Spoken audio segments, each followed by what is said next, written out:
Salut à tous, aujourd'hui on va travailler avec un servomoteur.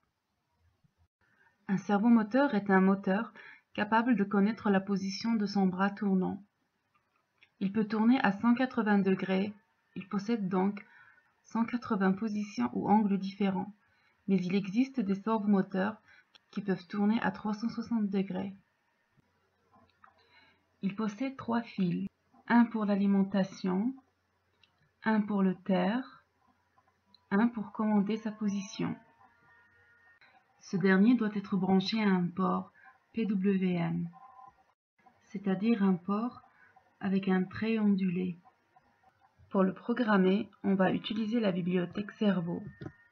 On va déclarer une variable moteur de type servo et une variable position à laquelle on a affecté la valeur 0. Ensuite, on indique sur quelle broche on a branché le servomoteur avec moteur.attache et entre parenthèses le numéro de la broche. Et ensuite, on positionne le servomoteur avec moteur.write et on donne la position.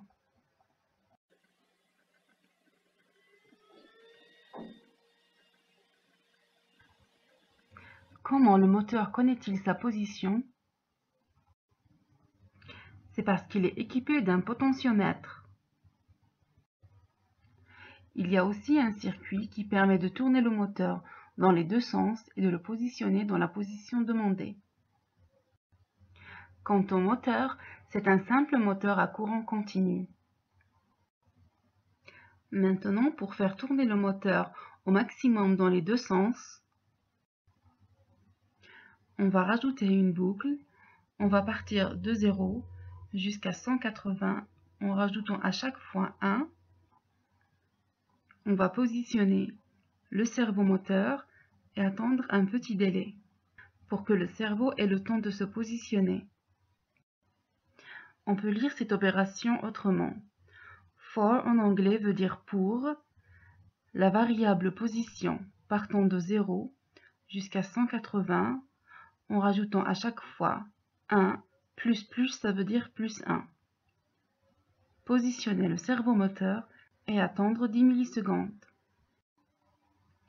On rajoute une autre boucle dans l'autre sens, sauf qu'on a inversé les valeurs. On part de 180 jusqu'à 0 en soustrayant à chaque fois 1. Voyons voir ce que ça donne.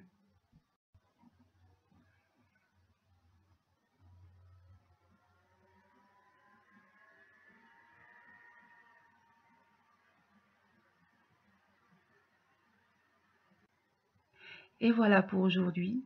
Merci d'avoir suivi cette vidéo. Si vous avez une question, n'hésitez pas à la mettre en commentaire. À présent, je vous dis ciao et à bientôt.